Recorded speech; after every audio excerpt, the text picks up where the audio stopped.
All right, the West Wing is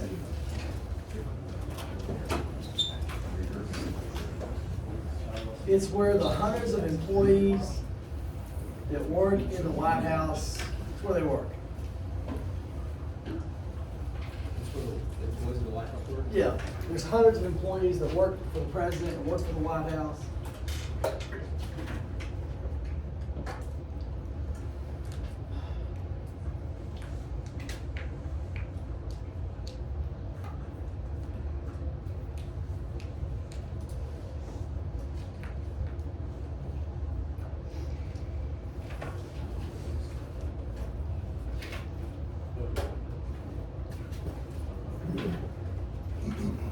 This is an old picture of it. They built it so you wouldn't take away from the White House.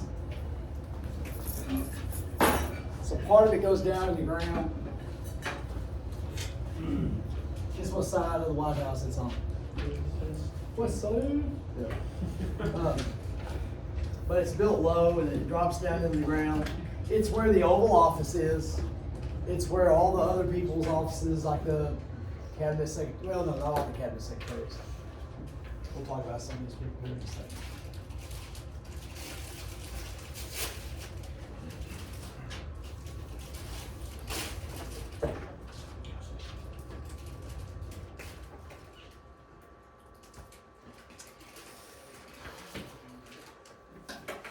Yeah, good.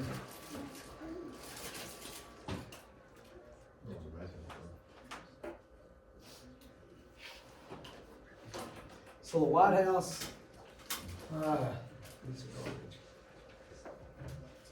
there's two sides to the White House. There's the round side and the square side. You know what I'm talking about? Like the front, they show the front of the White House, it's that round side with the collar. And then there's the less famous side that has the square. Oh, no, I don't want a Christmas ornament from the White House. Give me a break. All right, that's the round side. And then off this way is grass, and it leads down to the Washington Monument, and then the Capitol is over here. So this other side faces the street. This side faces the White House, and that's where Marine One lands to pick up the president, take him to Air Force One, and all that. But this is that's the West Wing. And I'll show you like a plan of it.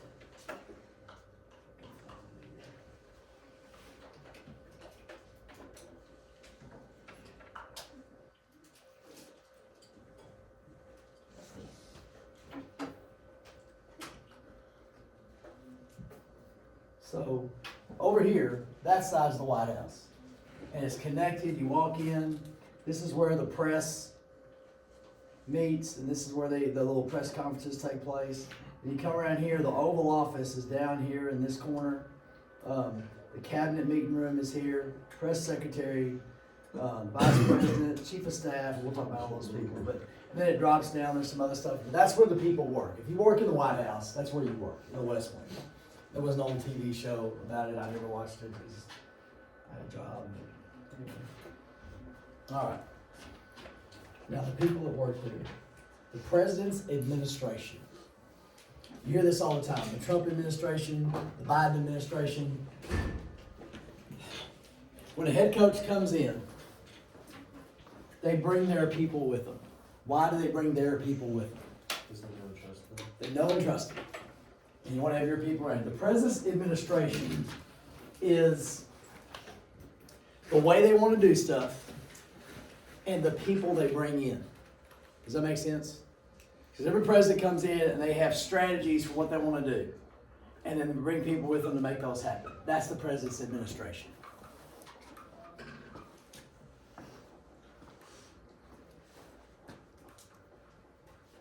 And who's responsible for the actions of all the people that work for the president? Right. The president. You know, if I haul off and punch some kid in the face, does Coach Cook have to answer for that? Yes, because I work for him.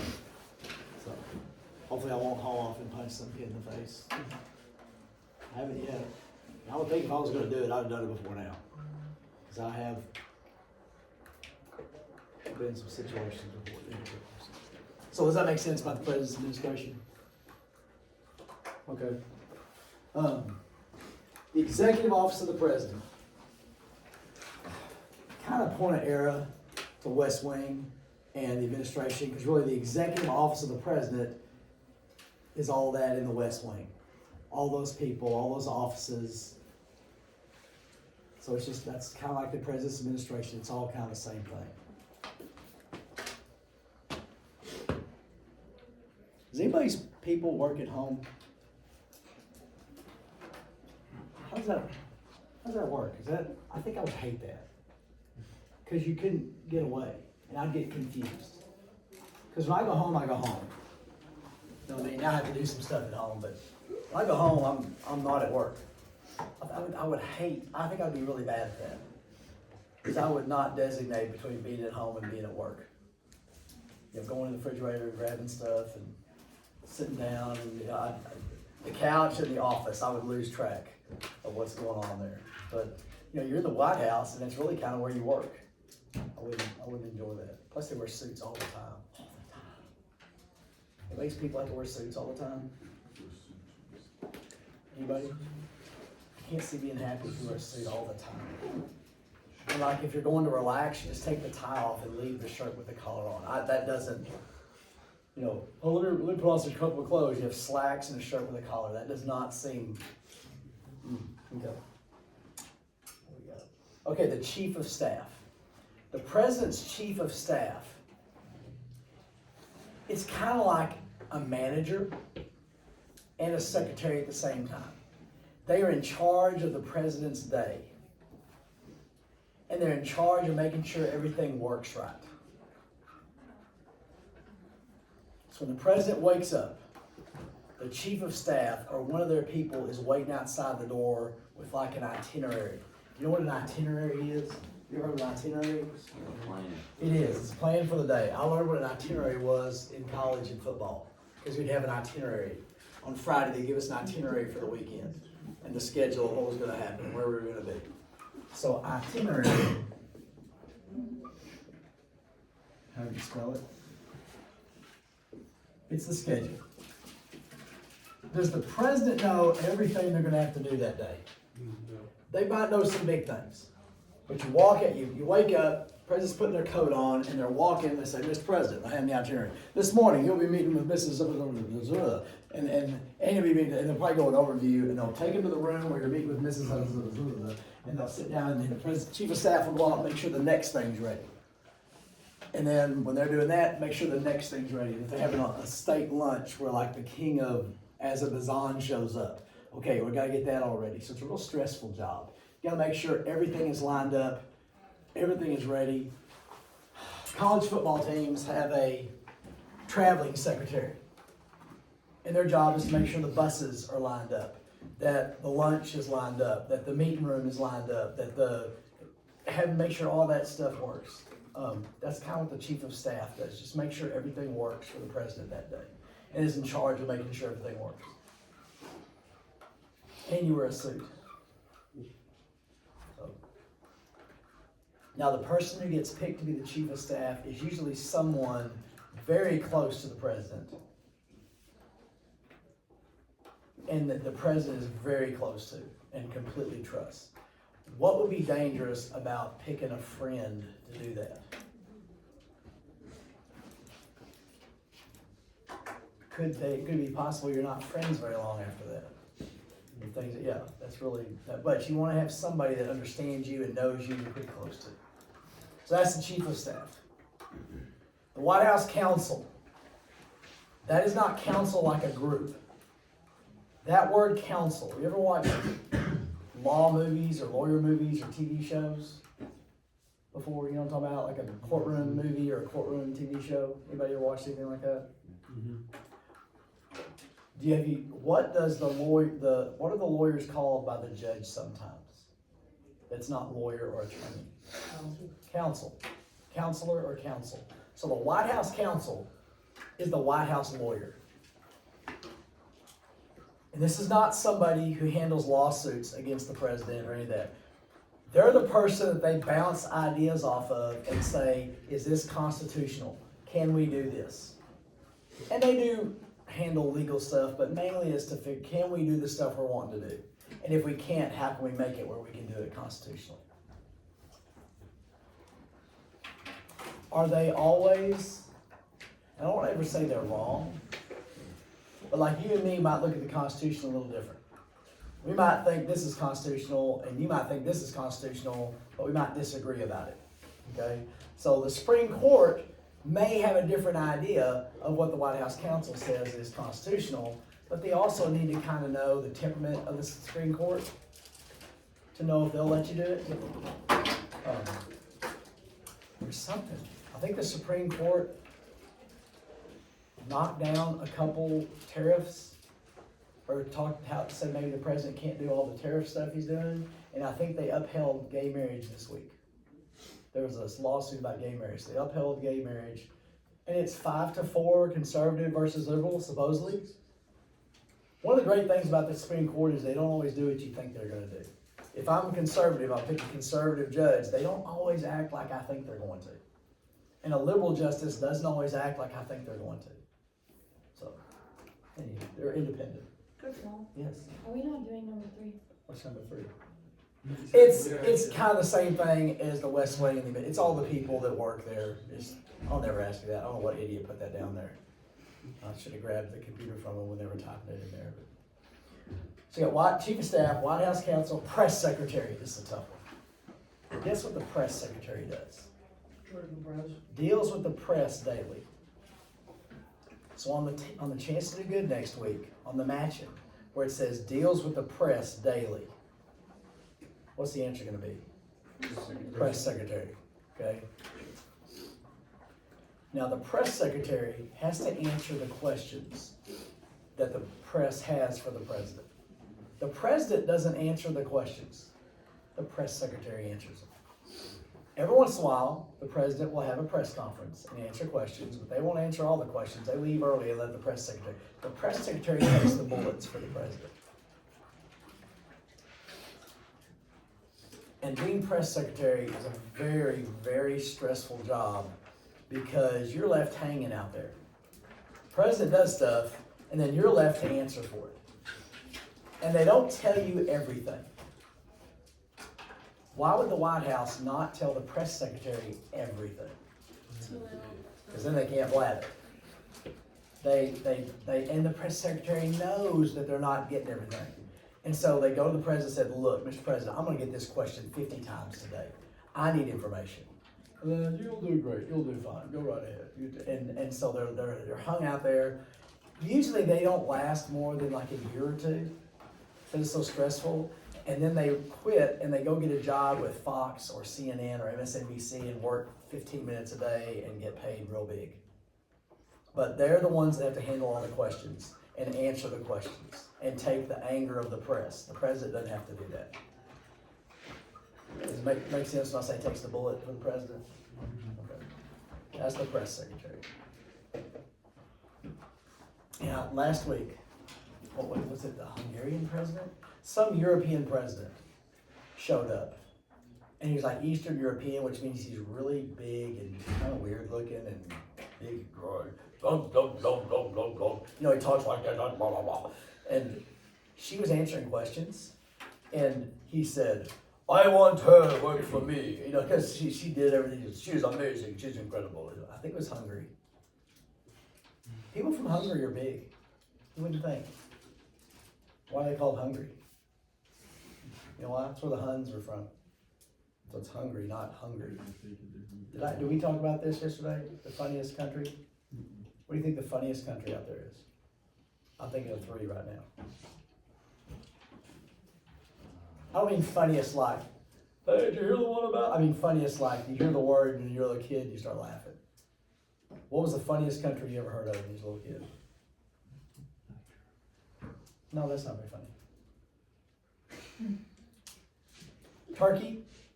Did you chuckle at that one? Turkey's funny. Hungary's kind of funny. The funniest, though, is Chad. Chad. What came to the country? Chad. Okay.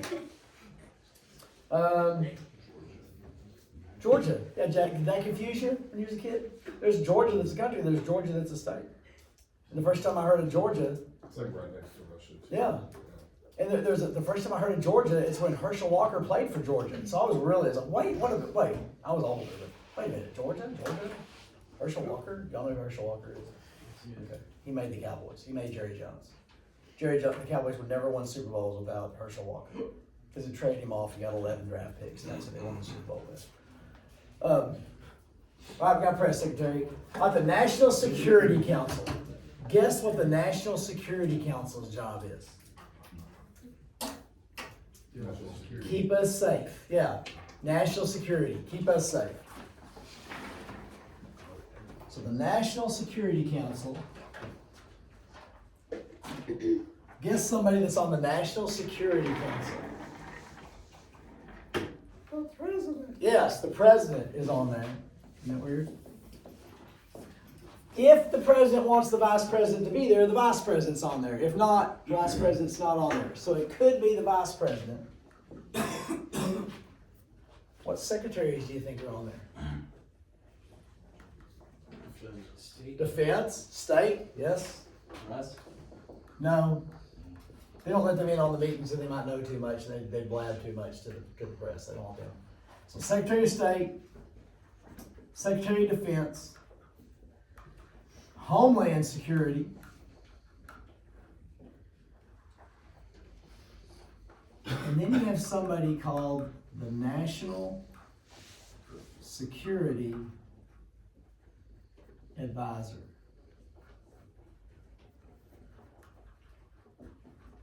National Security Advisor. This is one of the stressfulest. I like that one. Just make that up. It works. The most stressfulest job in Washington. Because your job is to know and understand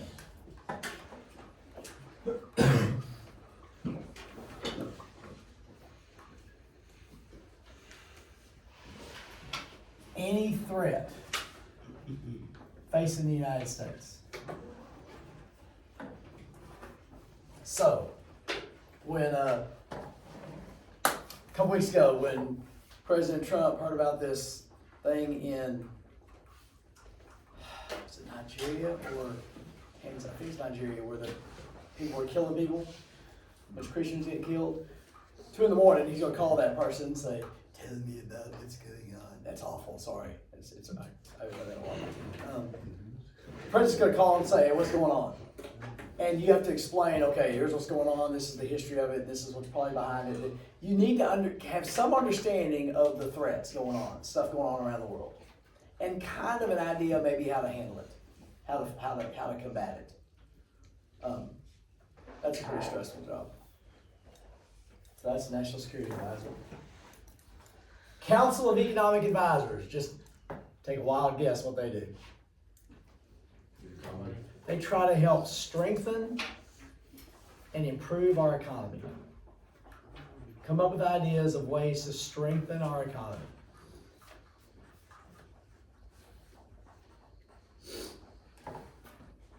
So let's say you need to paint your house. And you do all the prep work. I wouldn't mind painting if you didn't have to get it ready to paint. You know what I'm talking about? You gotta do all the taping and all that. I don't want to do that, I just want to paint. So you do all that, you spend a week and you get everything done and you paint the house, you take all the stuff off, and then you hear and this huge monsoon comes. Does that mean you didn't do a good job? No. Just means your good job got ruined by something you have no control over. So the National Security Advisor can come up with great ideas and great strategies that could fix the economy, but then something happens over here that you have no control over that met September 11th. If you opened a business on September 10th, and it was a great business plan, and let's just say you're opening up a business in the airport on September 10th, does it matter how good your business plan is and how smart you were and how good does it matter? Because the next day the airports are shut down for a month. There's nothing you could have done about that. So sometimes you might have a good idea about how to fix the economy or do this, but then something over here happens and it messes everything up. The Office of Management and Budget, we've talked about them before. Remember what they are? What do? Manage. They come up with ideas for the budget. They present ideas to Congress for what the president needs to spend money on. They draw up a budget. And it's not really a Christmas wish list, but here's what all right, I've done a budget thing before. You base your budget on last year's budget. And if you need less money here, you put less money there, but we need more money here, we put more money here. And you present that to Congress and they say yes or no to it. But they work for the president. They work in the West Wing. They're not independent. They work for the president. And they try to get what the president wants in the budget. Is that a boring job?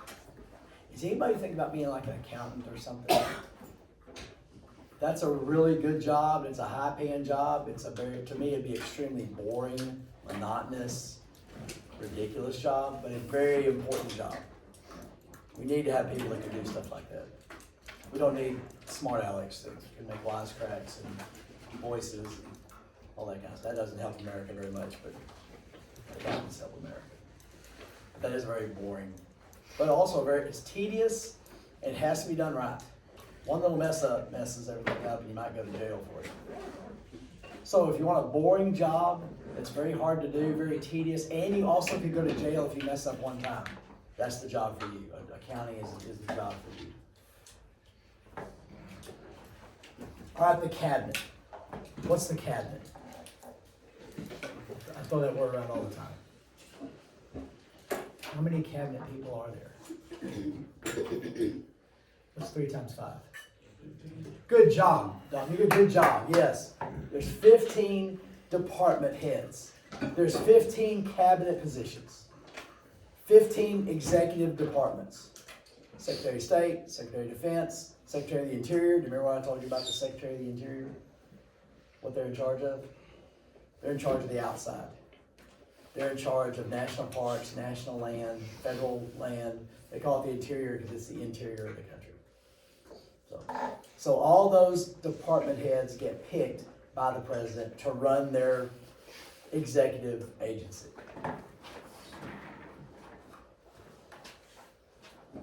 So, I think I did this before. Let's say I'm the president, and I always use this example, and I'm picking an attorney general. The attorney general is in charge of the Justice Department. The Justice Department is the federal prosecutors. So what does a prosecutor do? Gathers evidence, takes people to trial, tries to prove them guilty. So the members of the Justice Department, they're the prosecutors of our federal laws. So the Attorney General is in charge of the Justice Department. And I have to pick an Attorney General, and I pick my best friend that's not a hot blonde, Lane Lloyd. What's going to happen? Does he get that job when I pick him? What has to happen to him? Goes to the Senate. They're going to ask him questions. What's the first question they're going to ask my future Attorney General? Where did you go to law school? Because don't you want your Attorney General to go to law school? And he'll say, I never went to law school. I never went to law school. That's how he talks. He might be here because he's doing the pain.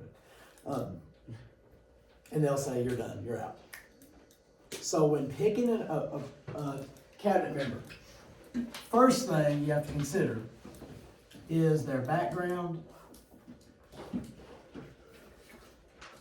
and education, training. Are they prepared for this job? Do they have what it takes to do this job?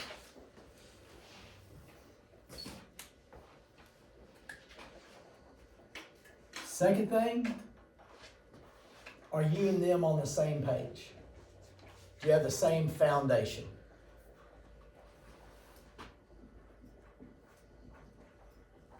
You don't have to agree on everything.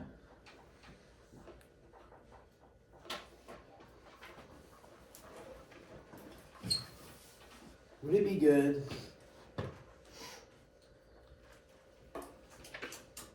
for, let's say, one of my cabinet people I pick to be pro-abortion, high taxes, big government? No, because they wouldn't agree with me on very much. So I need to find somebody that's on the same page.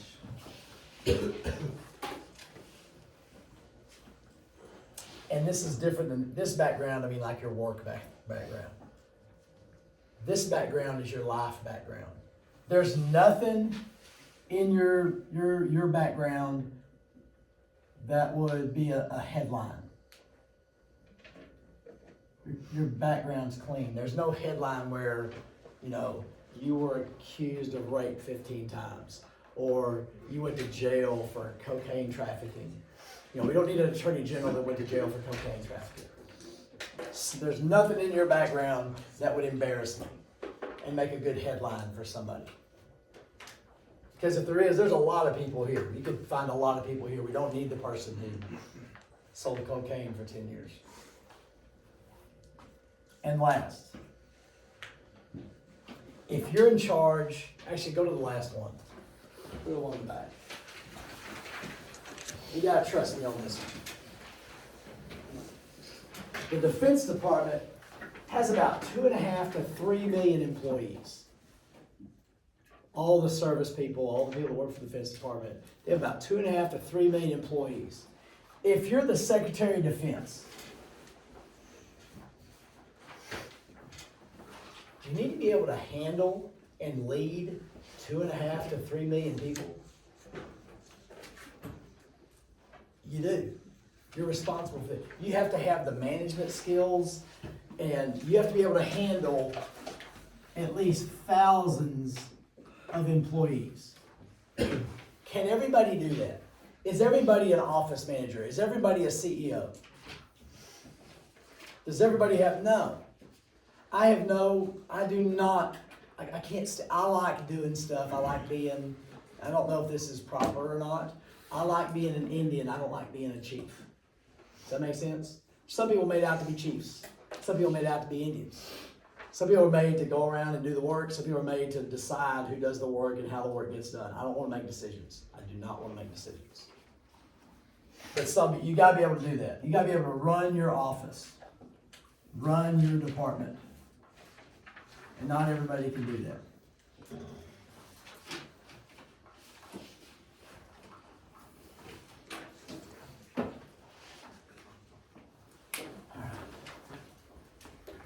The federal bureaucracy. Y'all ever heard of bureaucracy?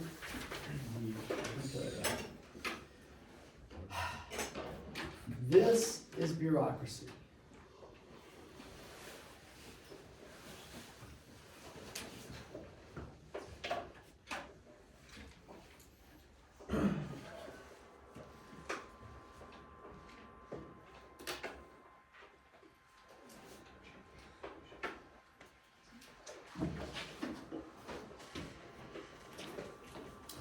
While this is coming up, let me tell you a story. A couple years ago, I had to get my driver's license renewed. And I looked up, because every year it changes what all you need, because I have a CDL, what all it takes to get a driver's license. And it said, possibly a birth certificate. Well, I don't play baseball or basketball anymore, so I don't need a birth certificate. Understand? You understand. Because if you're going to play baseball, you have to have a birth certificate to prove you're not 17 and playing the 15-year-old whatever. So I had everything but a birth certificate. So I go to Decatur at 6:15 in the morning, and I'm first in line. They open the doors at 8, and I walk in. The lady says, "What do you need?" I said, I need to renew my CDL. You have a birth certificate? No, ma'am. Next! So I have to get a birth certificate. I call Tarrant County, because that's where I was born, because I wanted to be by my mom. When I was born, I wanted to be close to mom. She was in Tarrant County, so I was born in Tarrant County. I called and said, what do I need to get a birth certificate? They said, a driver's license. Am I frustrated?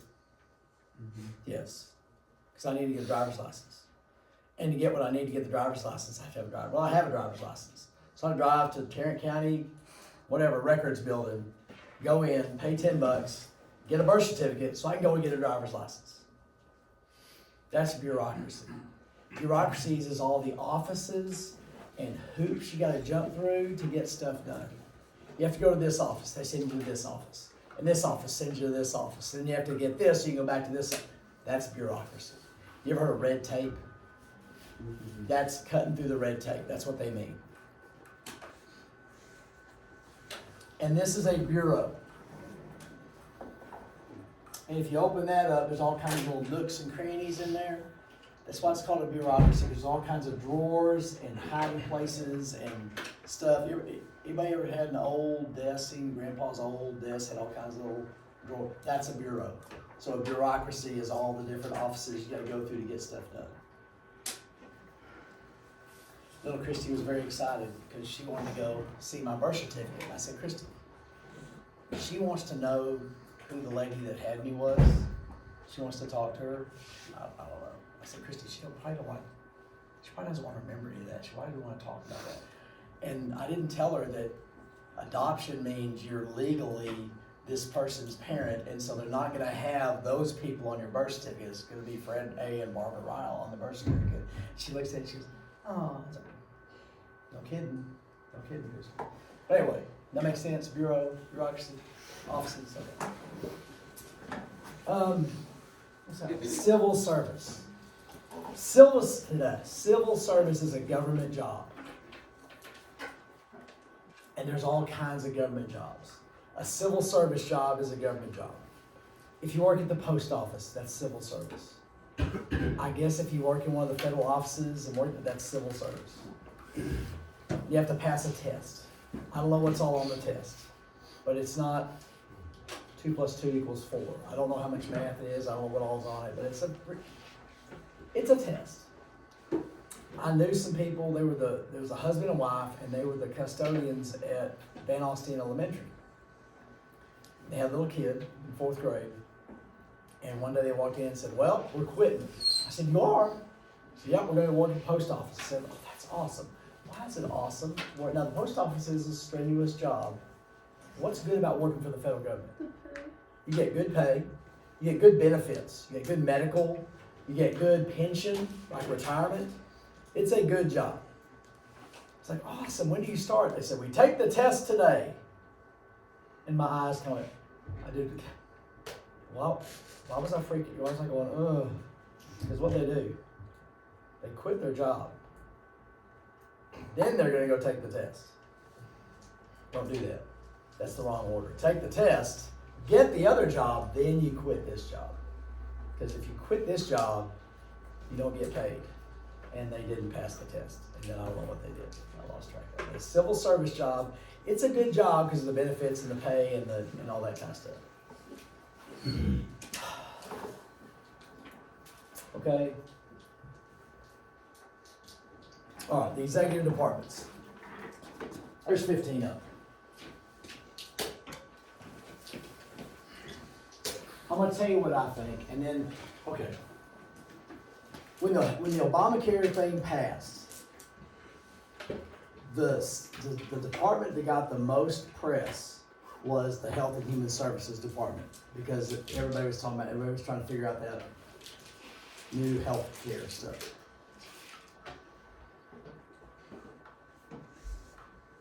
Right now, with all the traffic delays and airplane stuff and TSA people, the Department of Transportation is a big deal right now because they're dealing with all that stuff. But year in, year out, there's 2 departments that are probably the most important all the time. What would you think those 2 would be? What would one of them be? We're always going to depend on Safety. Okay, the Defense Department. Is that what you're kind of thinking of? Yeah, the Defense Department.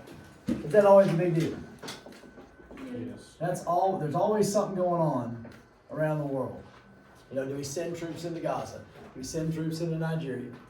Do we send troops to Ukraine? Do we, you know, all that kind of stuff. And then what department almost goes hand in hand with this one? Department of State. State Department, how we're going to talk with these countries.